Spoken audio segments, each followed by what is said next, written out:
दोस्तों नमस्कार, Aryam study time में आपका स्वागत है। आज हम विज्ञान विषय कक्षा 6 पाठ 7 जीवों में अनुकूलन पढ़ेंगे।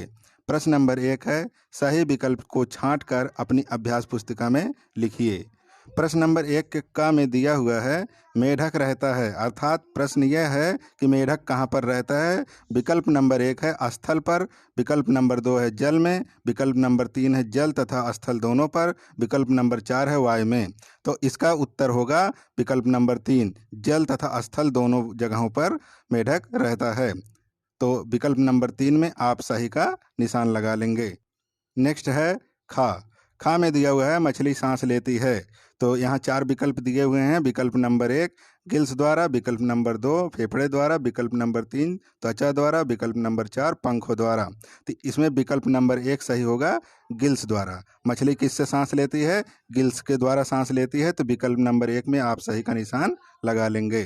ग प्रश्न में ऊंट के कुबड़ में क्या संचित होता है? तो विकल्प नंबर 1 वसा, विकल्प नंबर 2 कार्बोहाइड्रेट, विकल्प नंबर 3 प्रोटीन, विकल्प नंबर 4 खनिज लवण।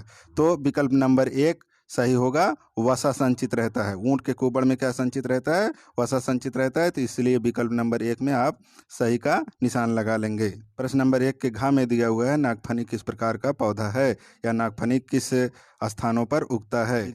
यहाँ 4 विकल्प दिए हुए हैं। नंबर 1 जलीय, नंबर 2 मरुस्थलीय, नंबर 3 उपरिरोही, नंबर 4 आरोही। तो ये जो है नागफनी मरुस्थलीय पौधा है, या मरुस्थलीय या रेगिस्तानों में उगता है। तो विकल्प नंबर 2 में यहाँ सही का निशान लगा लेंगे। प्रश्न नंबर 1 के अंग में दिया हुआ है जलीय वातावरण में पाए जाने वाला पौधा है। नंबर 1 मटर, नंबर 2 सिंघाड़ा, नंबर 3 आलू, नंबर 4 मक्का। तो इसमें विकल्प नंबर 2 सही होगा। सिंघाड़ा जो है पानी में उत्पन्न होता है, पैदा होता है। तो इसलिए जलीय वातावरण में पाए जाने वाला पौधा है सिंघाड़ा। तो विकल्प नंबर 2 में आप सही का निशान लगा लें। 2 है रिक्त स्थानों की पूर्ति कीजिए।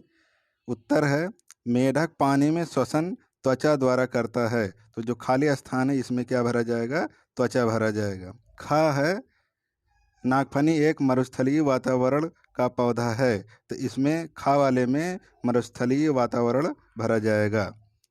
ग है अल्प विकसित जड़ें तथा वायु मृदुतक जलीय पौधों में पाया जाता है। तो ग वाले ऑप्शन में क्या भरा जाएगा? जलीय भरा जाएगा।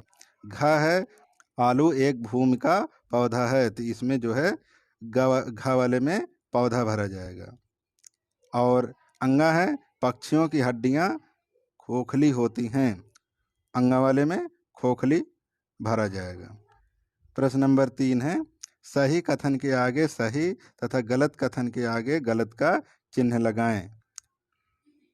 तो उत्तर है का मरुस्थलीय पौधे कोमल तथा कमजोर तने वाले होते हैं, अर्थात यह गलत है। इसके आगे गलत का निशान लगाना है।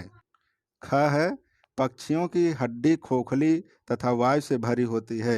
यह कथन सही है, अर्थात इस कथन के आगे सही का निशान लगाना है।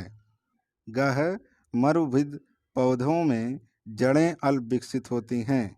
यह गलत है, इसलिए यहाँ गलत का निशान लगाना है।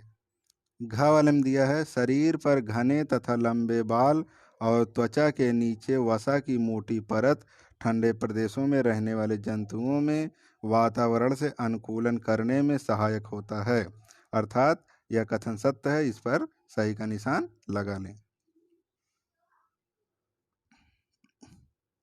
प्रश्न नंबर 4 है स्तंभ का और स्तंभ खा से मिलान कीजिए। उत्तर है कोष पाया जाता है पक्षियों में, सल्क पाया जाता है मछली में, मेढक में पाया जाता है पादजाल, चिड़िया में पाया जाता है पंख, उपचर में पाया जाता है जलकुंभी। प्रश्न नंबर 5 है अनुकूलन किसे कहते हैं? मरुस्थलीय जीव में अनुकूलन को संक्षेप में स्पष्ट कीजिए। उत्तर में पहला पॉइंट है आकृति, आकार, रंग रूप, संरचना तथा आवास संबंधी लक्षणों में ऐसा परिवर्तन जो सजीव को विशेष पर्यावरण में सफलतापूर्वक जीवित रहने में सहायक होता है, अनुकूलन कहलाता है। नेक्स्ट पॉइंट दूसरा है जैसा कि आप जानते हैं कि मरुस्थल में रहने वाले जंतुओं को विशेष परिस्थितियों का सामना करना पड़ता है, जैसे पानी की कमी, तेज धूप तथा गर्म बालू पर चलना इत्यादि। प्रश्न नंबर 6 है, जलीय जीवों में अनुकूलन की विशेषताओं को संक्षेप में लिखिए। उत्तर है, जलीय जीव जंतु के शरीर पर जलरोधी शल्क पाए जाते हैं। इनमें श्वसन के लिए विशेष संरचनाएं जैसे क्लोम या गिल होते हैं। तैरने के लिए इनका शरीर धारा रेखित होता है तथा चपटे पंख वाले होते हैं। गर्दन का अभाव होता है तथा आंखों पर निमेषक पटल होती है। ये सभी लक्षण मछली के जल में तैरने, भोजन की तलाश तथा श्वसन के प्रति अनुकूलन है। प्रश्न नंबर 7 है, उभयचर जीवों में अनुकूलन को संक्षेप में उदाहरण सहित बताइए। उभयचर से आप लोग क्या समझते हैं? जैसे जलीय जीव जो जल में रहते हैं, उभयचर जीव जो जल और जमीन दोनों पर रहते हैं, उसे उभयचर जीव कहते हैं। तो उत्तर है, उभयचर जीव जैसे मेढक के पश्चपाद के पाद जाल जल में तैरने तथा लंबी मांसपेशियों भूमि पर कूदने में सहायता करते हैं। इसके अतिरिक्त यह जल में त्वचा तथा स्थल पर फेफड़ों द्वारा श्वसन करता है। प्रश्न नंबर 8 है, वायवीय जंतुओं में अनुकूलन का संक्षेप में वर्णन कीजिए। उत्तर है, पहला पॉइंट है, पक्षियों का शरीर वायवीय वातावरण के अनुकूल होता है। इनके शरीर का आकार नौकाकार तथा धारा रेखित होता है। इनके अग्रपाद ही पंखों में रूपांतरित होते हैं जो उड़ने में सहायक होते हैं। इनकी अस्थियां खोखली होती हैं, वायु से भरी होती हैं, जिससे इनका शरीर हल्का हो जाता है। फेफड़ों से जुड़े वायुकोशों में हवा भर जाती है जो उड़ते समय शरीर को हल्का रखते हैं। इस तरह का विशेष रूपांतरण केवल पक्षियों में होता है, जैसे तोता, कबूतर, गौरैया आदि पक्षी। पॉइंट नंबर 2 है, आप कीटों को ध्यान से देखें। इनका शरीर छोटा होता है और इनका शरीर अन्य अकशेरुकीय जंतु जैसे केंचुआ, घोंघा की तुलना में हल्का होता है। जब ये उड़ते हैं तो 2 जोड़ी पंख फैला लेते हैं। इनके शरीर में श्वसन रंध्र होते हैं जिनसे शरीर में हवा भरती और निकलती रहती है। इसी कारण इनका शरीर हल्का हो जाता है, जैसे तितली, मधुमक्खी, घरेलू मक्खी आदि। मदार किस वातावरण में उगने वाला पौधा है? उत्तर है, मदार स्थलीय वातावरण में उगने वाला पौधा है। प्रश्न नंबर 10 है, किन्हीं 2 उभयचर जंतुओं के नाम लिखिए। उभयचर अर्थात जल और स्थल दोनों पर रहने वाले जीव जंतुओं को उभयचर कहा जाता है। तो उत्तर है, मेढक और सैलामेंडर। प्रश्न नंबर 11 है, जलीय अनुकूलन में पंख की भूमिका बताइए। उत्तर है, पंख की भूमिका जलीय वातावरण में तैरने में सहायक होता है।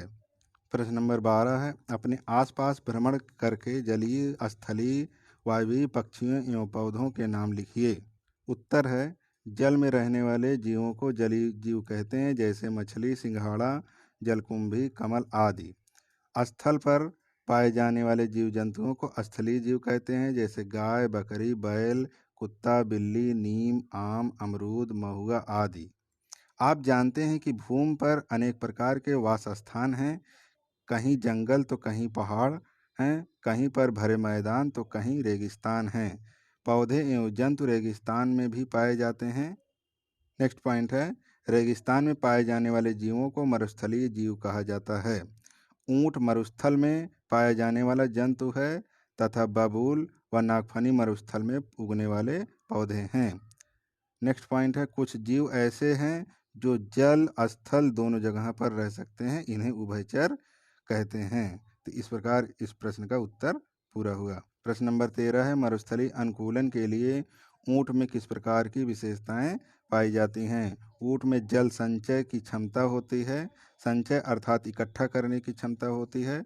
खुरदुरी त्वचा, लंबे पैर, गद्देदार तलवे रेगिस्तान के लिए अनुकूलित होते हैं। प्रश्न नंबर 14, पक्षियों में उड़ने के लिए अनुकूलन किन विशेषताओं के कारण होता है? उत्तर है, पक्षियों में उड़ने के लिए अनुकूलन अग्रपाद का पंख में रूपांतरण होने के कारण उड़ने में सहायक होते हैं और खोखली हड्डियां तथा वायुकोश उड़ने में सहायता करते हैं।